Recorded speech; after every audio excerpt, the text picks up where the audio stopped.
on educational attainment and the like has now been consistently falling and is now below many other developed countries, most other developed countries. And if the United States is going to have a workforce that's economically competitive in the future, then we need to produce a workforce that has these essential skills necessary to compete. As technologies have been increasing, our supply of a qualified labor force has actually been dropping. And that has a lot of economic consequences with the distribution of income, but also with how the United States is going to compete in a global marketplace going forward. That said, if that was our only problem, it'd be bad enough.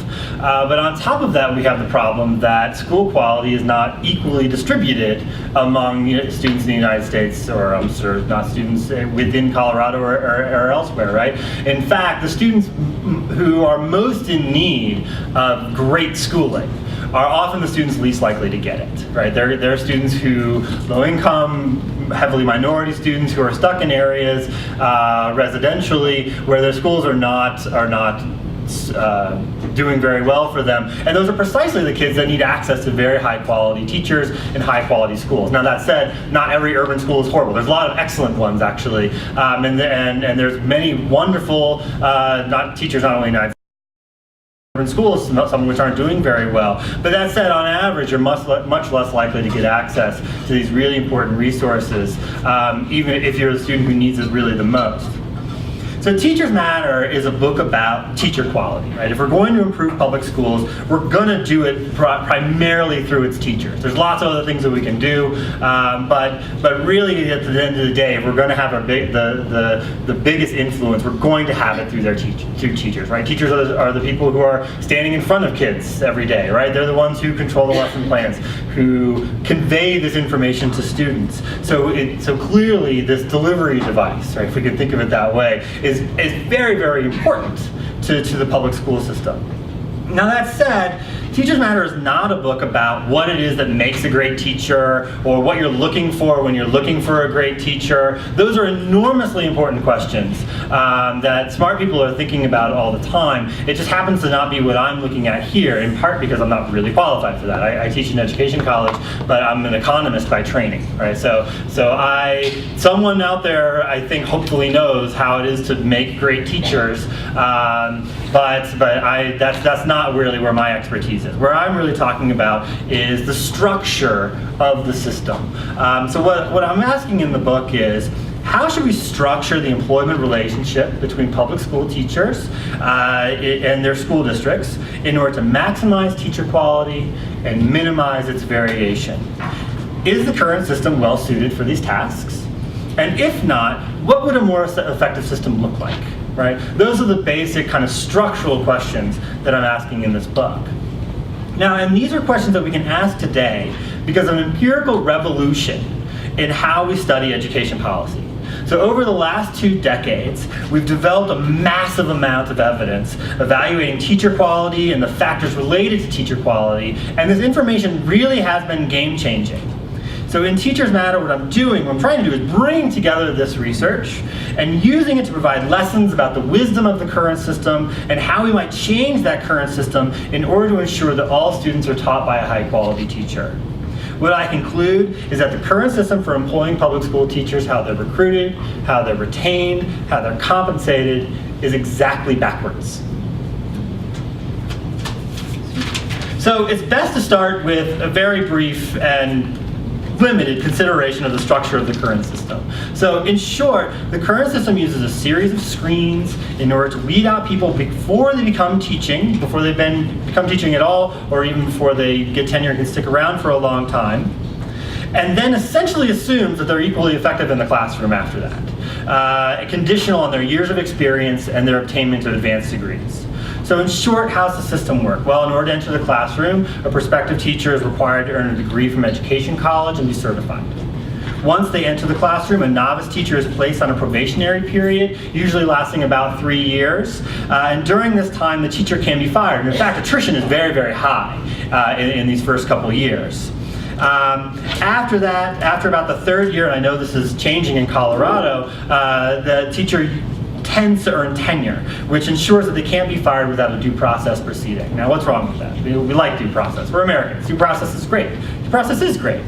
The problem is that we're talking about the due process required for public school teachers. The process is so burdensome, so time-consuming, it has such small probability of success that the vast majority of principals don't even try, even with their worst teachers.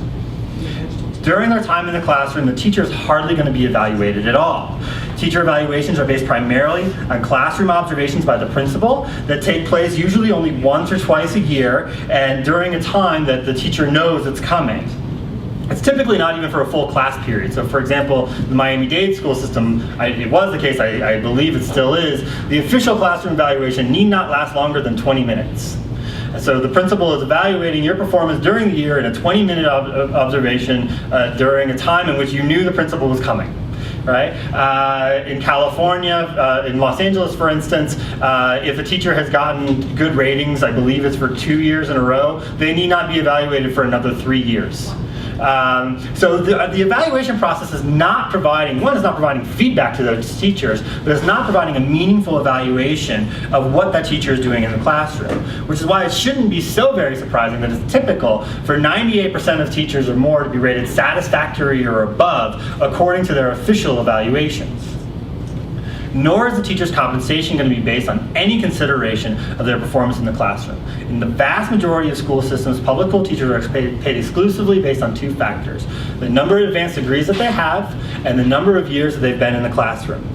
The salary schedule does not include any line item for how much their students learn, nor does it compensate them based on the number of nights they stay up late working on lesson plans or how much they work to help their struggling colleagues improve. So the system I've described here, with admittedly a broad brush, only makes sense if a few things are true.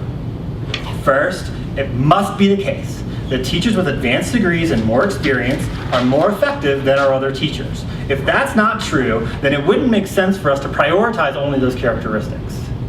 Second, it needs to be the case that those who go to education college prior to entering the classroom tend to be more effective than people who go into the classroom without an education degree. Otherwise, it wouldn't make sense to reduce the labor pool to only include those who decide to get a teaching degree.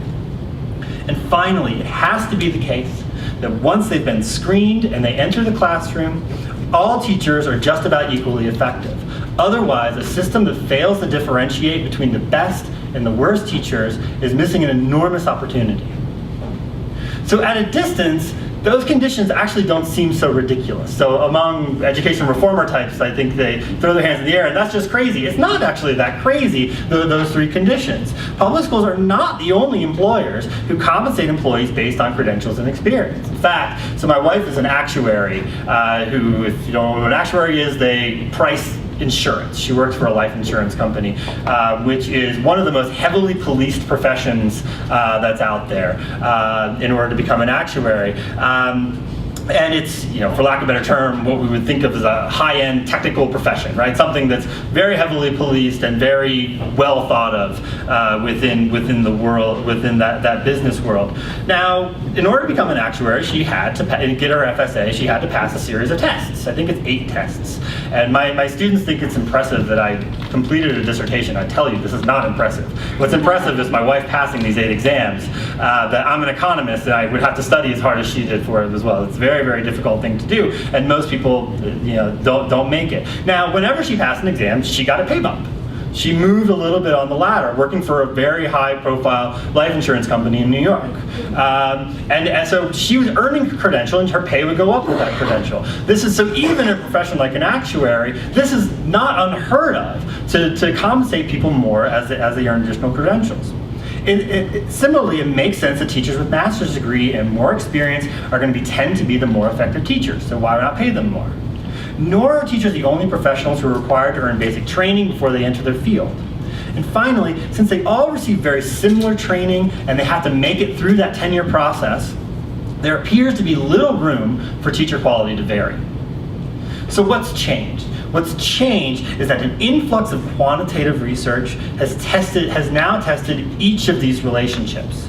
An underlying theme of my book is how the influx of data and empirical research over the last 2 decades has provided new information, and that new information has consequences for the wisdom of the current system. Once at the forefront of using experimental research and once at the forefront of using experimental research, education fell into what sociologist Thomas Cook has called a science phobia, in which quantitative research was devalued in favor of a more research and development approach. The idea here was that every school is its own entity and cannot be compared to any other entity, any other school out there, right? Thinking of them as an aggregate was not done in the same way, in part because quantitative researchers weren't there. The modern standards and testing movement changed that. And it changed that by producing mountains of quantitative data about student achievement, right? What changed, we started testing all the students, right? Even before NCLB, we started doing this. And what this did was it produced test scores, it produced data about student proficiency, about how much they actually know about reading and math.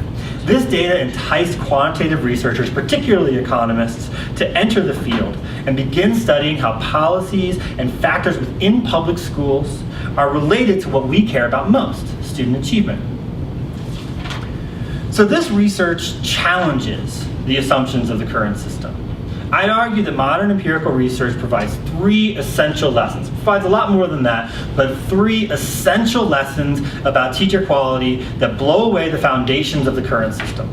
Teachers are important, teacher quality varies, and almost nothing we observe correlates with teacher quality. If taken seriously, those 3 lessons make the current system simply indefensible. So let's think about each of those individually. Teachers are important. In fact, research shows that they're the most important factor within a school for determining student achievement. Now, really, this lesson is confirming what most of us already knew, right? If we ask someone on the street, what's the most important factor within schools, you might get a couple answers, but if they're being honest about it and thinking deeply about it, it's the teacher, right? The teacher is the most important characteristic within a school. The second lesson, teacher quality varies. Now, this lesson is closely linked to the first, but it's enormously important in its own right and deserves to be thought of on its own. The best estimates indicate that the difference between a student being assigned to a teacher at the 25th percentile, what we might think of as a bad teacher, and a teacher at the 75th percentile, what we might think of as a good teacher, can be as much as a grade level's worth of learning for that child in a given year. Right? So if you're lucky enough to be assigned to good teachers for a few years in a row, you're doing great. If you're unlucky enough to get a bad teacher for 1 year, you can probably get over that. If you get a few bad teachers in a row, you're way behind. This lesson, again, is only quantifying what most people already suspected, and what's an open secret in just about every public school that I've been around. Some teachers are great, some teachers are bad, and there's a lot of teachers in the middle.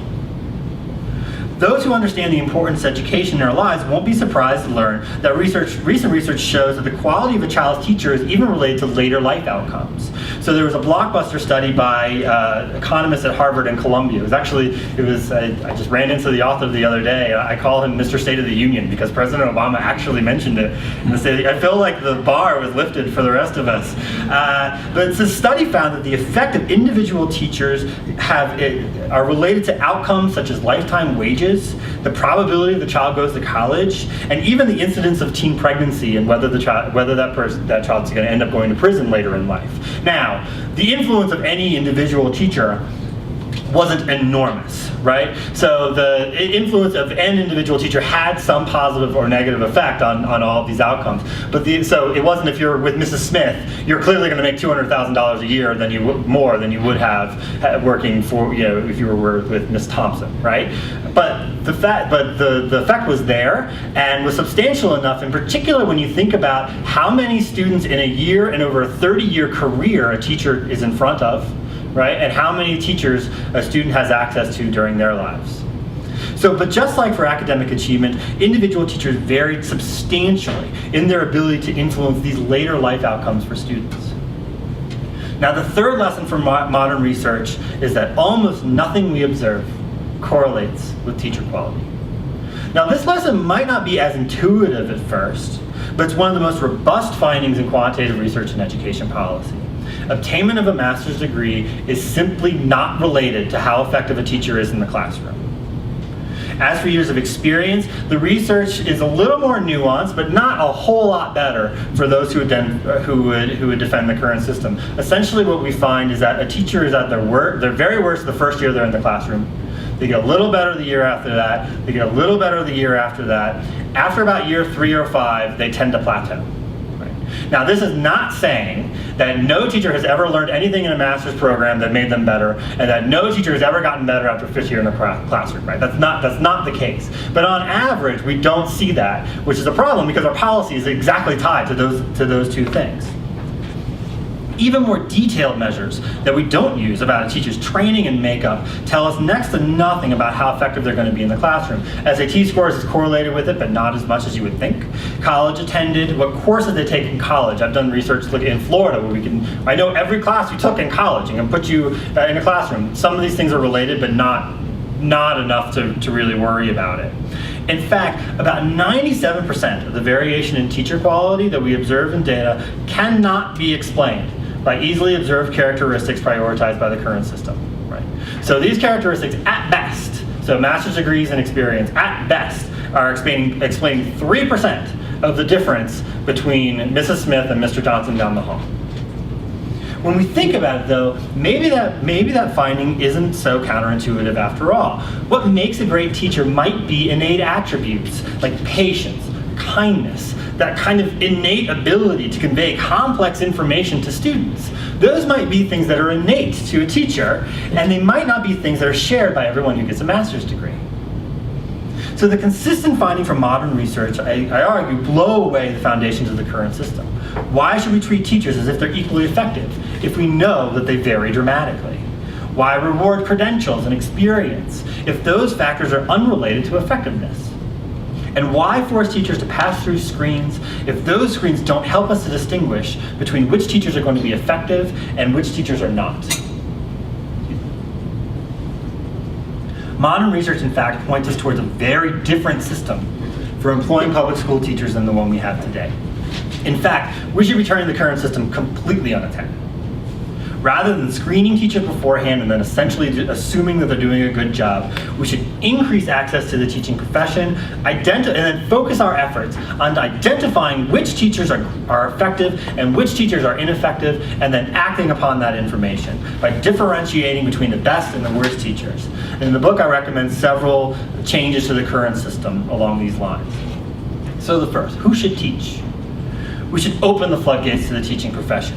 Any college graduate who can convince a principal to hire them should be eligible to teach in a public school. Now that does not mean that everyone is going to be a great teacher and that everyone should teach, right? But every college graduate should be eligible to teach in a public school. We shouldn't be putting up hurdles to becoming a teacher if those hurdles don't help us to distinguish which candidates have potential and which are going to be bad teachers. Our experiences of alternative certification program, the most famous of which is Teach for America, provide evidence that this is on the right track.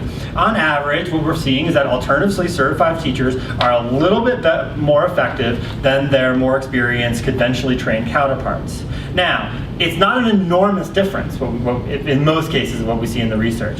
And in fact, as anyone who, if there's a principal in here who's had TFA teachers in their school, principal will tell you some of them are great and some of them are horrible, right?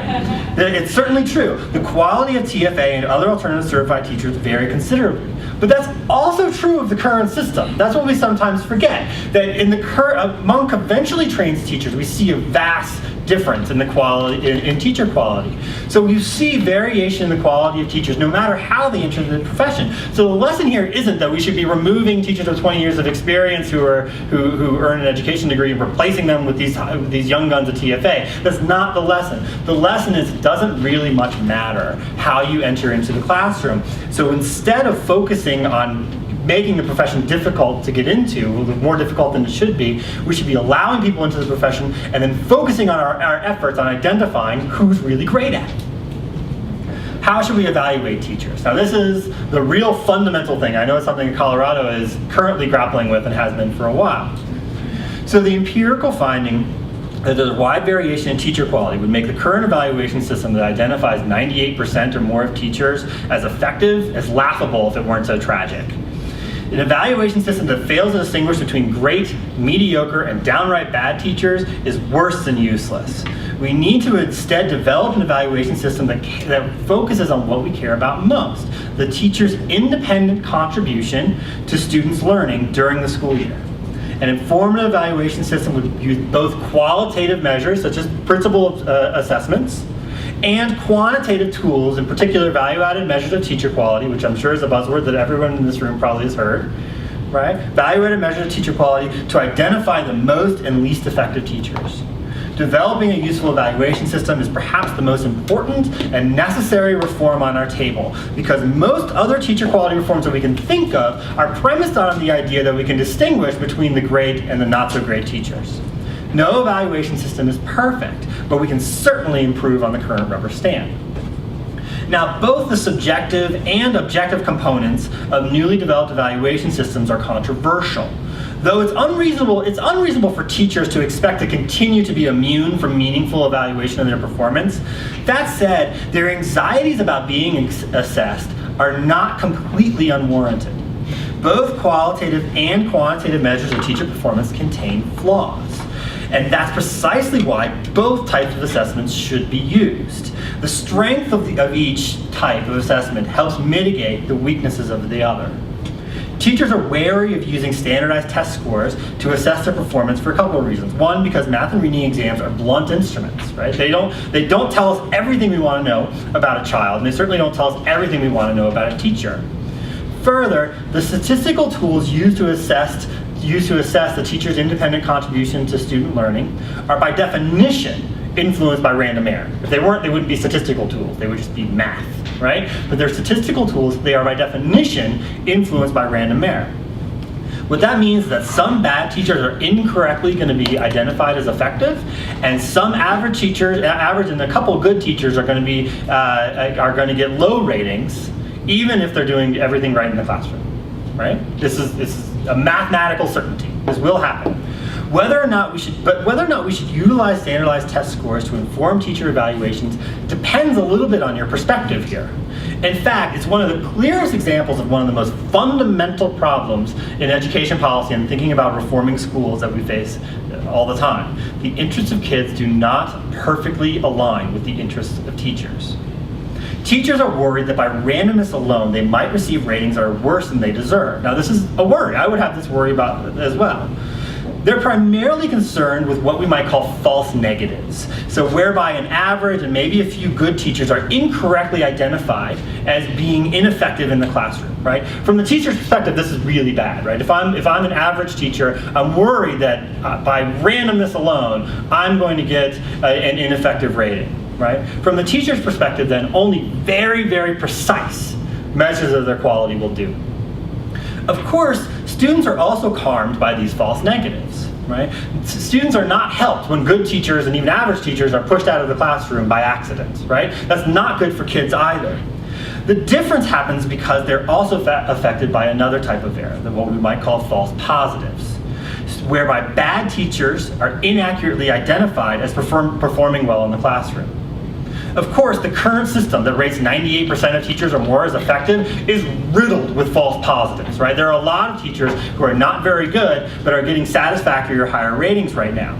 From the teacher's perspective, that might be okay, right? A good teacher might find that unjust, but it's not threatening to them, right? An average teacher, this is not a threatening system, and a bad teacher benefits, right? So from a teacher's perspective, that might not be ideal, but it's certainly not bad to have all these false positives. But from the student's perspective, this is very bad. Students are harmed when low-performing teachers aren't identified and either remediated or removed.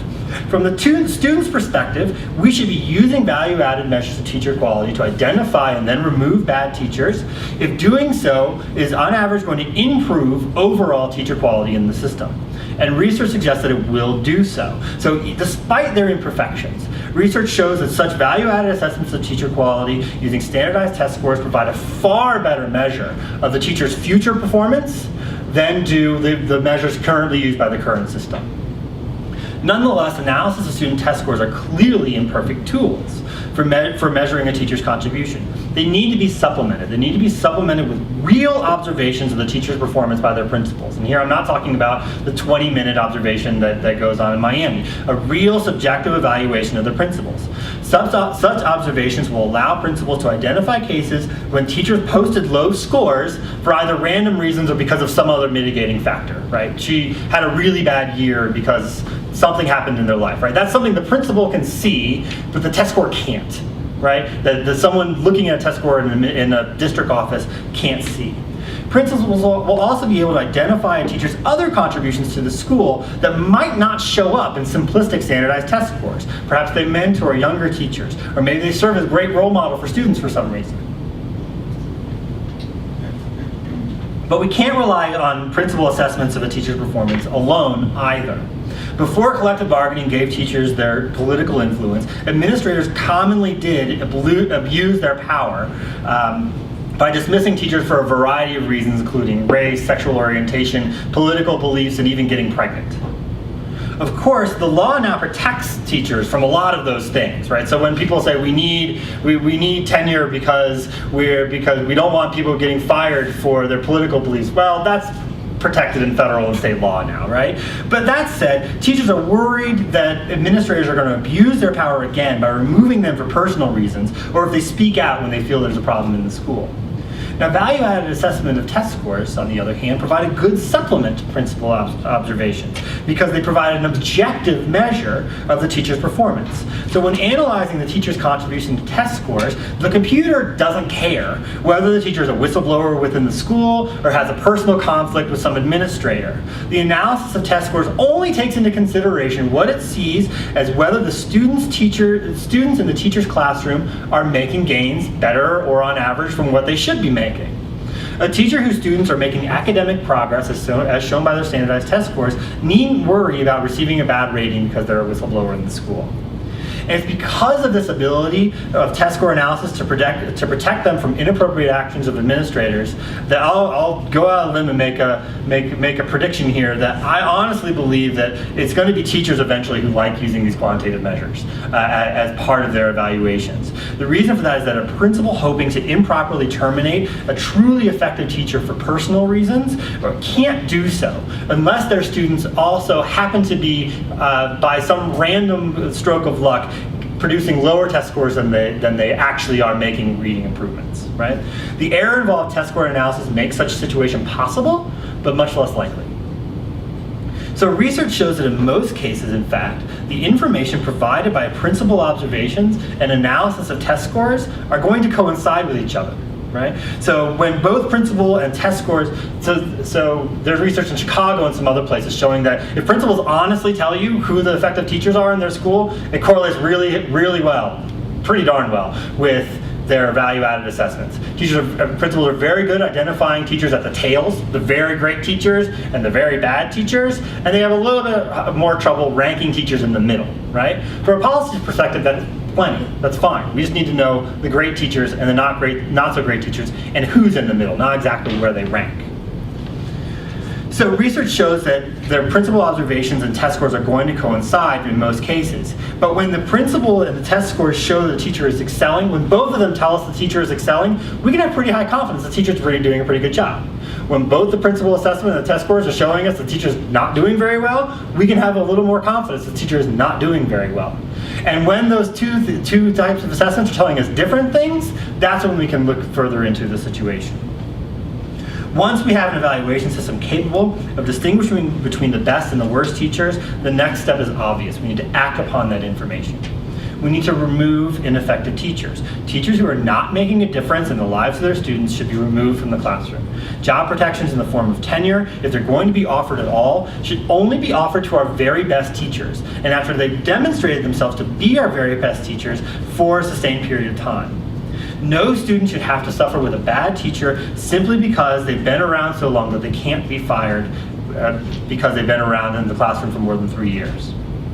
We need to reward effective teachers. Great teachers should earn higher salaries than do bad teachers. A teacher's compensation should be tied in part to their effectiveness in the classroom. Now, I actually argue in the book, and some people think this is against type. that we shouldn't really suspect performance pay to have a very large effect on the existing teacher workforce, right? So we should, and the reason for this is that it actually is true that there are a lot of teachers out there working as hard as they possibly can right now. I call this the Robin rule after a friend of mine who's a kindergarten teacher and would always come home just cutting on construction paper late at night and working on Saturdays, doing all these things. By all accounts, Robin was a great teacher. Didn't just work hard, but was actually having a meaningful effect on her students. Now, paying Robin more might be the just and the right thing to do, right? She deserves a higher salary than her colleague down the hall who wasn't doing very much. But that said, if you paid Robin more, would she necessarily be working harder? I don't know. I don't think you could. I don't think she could. Now, there are some teachers who aren't working as hard as they can right now, and performance pay might have a motivational effect on them. So why should we do this then? Well, rather, we should expect the biggest impact of performance pay to come from its ability to better retain high-quality teachers. If the best teachers earn higher salaries, then they're the ones that are going to be more likely to remain in the classroom. In contrast, if we just raise teacher salaries under the current system, right, just lockstep raise under the current salary schedule, the problem with that is that higher salaries are just equally attractive to bad teachers as they are to great teachers, right? We want attrition of bad teachers. We want them to remove themselves from the classroom. And if we raise their salary, we're making it more likely that they stick around as well. By differentiating their salaries, we make it more likely that the high-quality teachers stick around and more likely that the low-quality teachers leave for another profession. And I think that's where we're going to have the bigger effect from performance pay plans. So if we take the lessons of modern research seriously, then we should be moving towards a public school system that looks very different from the one we have today. The current system might have made intuitive sense when it was first developed. I think a lot of things about the current system make intuitive sense when you look at it, but modern research findings make it simply indefensible. Defenders of the current system like to argue that those who perform reforms similar to what I'm talking about here are looking for scapegoats or anti-teacher in some way. That's not true, and it's actually very, very frustrating. In fact, I'd argue it's the current system that fails to recognize great teachers. A system that fails to distinguish between great and bad teachers is not a system that values teachers. There's no difference between treating all teachers as if they're the same and treating teachers as if they don't matter. Improving educational outcomes for America's students means reforming its public schools. And we can't improve the public school system without addressing teacher quality. We need to develop a system that gives great teachers the opportunity to succeed and removes those teachers who, for whatever reason, simply do not have what it takes. In short, we need to finally recognize that teachers matter, and that obvious and simple premise has consequences for the entire public school system. Thanks very much. For a question.